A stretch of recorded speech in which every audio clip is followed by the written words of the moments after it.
Don't kill yourself today. Very lovely morning. Don't kill yourself today. Very lovely morning. Don't kill yourself today.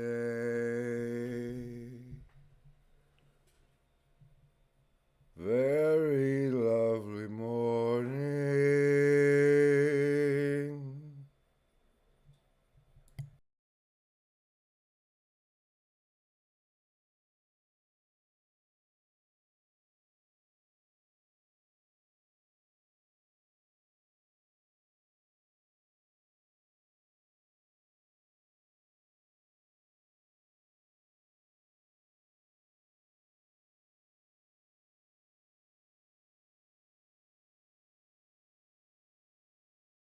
A stranger.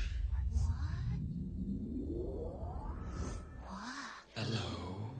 Who are you? An angel. What?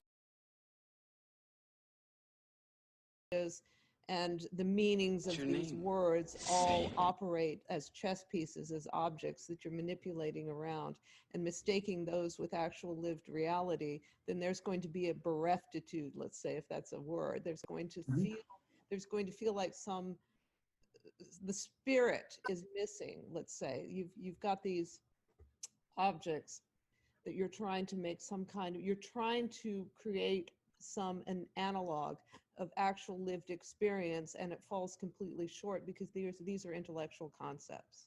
So if you aren't actually tied to the other levels, I'm going to use the Persigian model. If you're trying to do this all in the intellectual realm and make sense of you as a real being, a real biological being embedded in the social world through these intellectual chess pieces, then you're really going to fall short. And what you have to do is stand back. And this is something I really love that Jonathan Pajot has said. He's got this interview that he does with Rafe Kelly, who I just talked to. Really very interesting, smart person. I think he's up by your way. He's over in the Pacific Northwest. And he says, and Rafe, who's struggling, he's another struggler in this corner with the material versus the let's just say noetic, says to Pajot, how do you actually arrive at this understanding that Christ is the greatest, that Christ is the emissary of the greatest good, that through Christ we are connected to the greatest good? And Pajot says, I hate to tell you, but it's intuition. Mm-hmm. So I think what you're saying is something like when Levin thought about what he was and what he lived for, he found no answer and fell into despair. But when he stopped asking himself about it, he seemed to know what he was and what he lived for, because he acted and lived firmly and definitely. Recently, he had even lived much more firmly and definitely than before. End quote.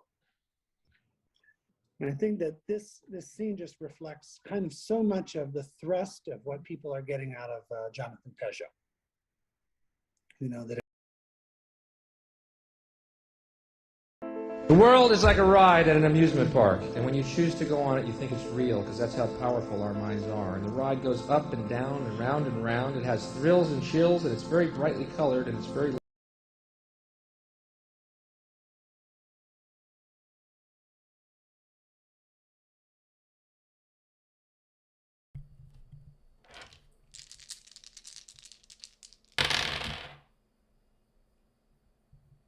The survivalists get a 3. The socialists a 13. Heart comes after wisdom. The sophists get an 8. Heart only 3. The sophists, if they follow the hat link, that'd be enough.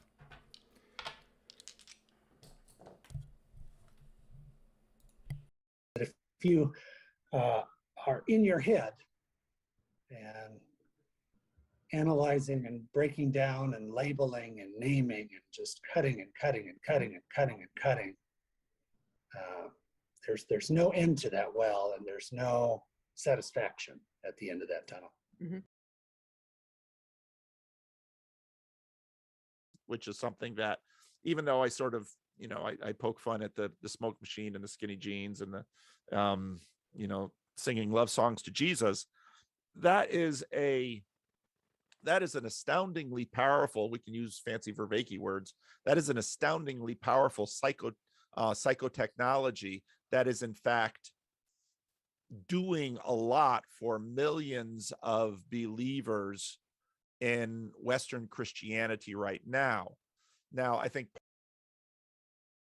loud, and it's fun for a while.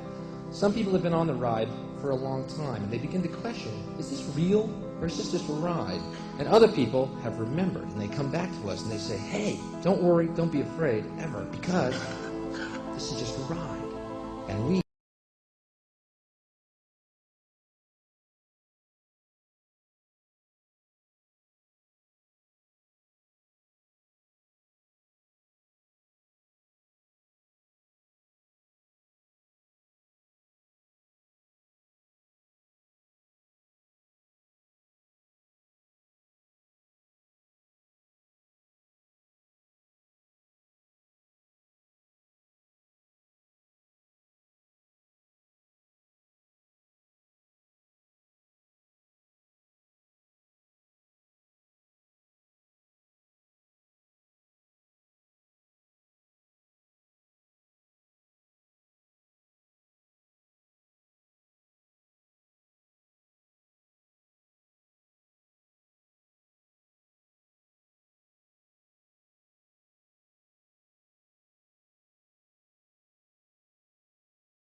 kill those people. Shut him up. We have a lot invested in this ride. Shut him up. Look at my furrows of worry. Look at my big bank account and my family.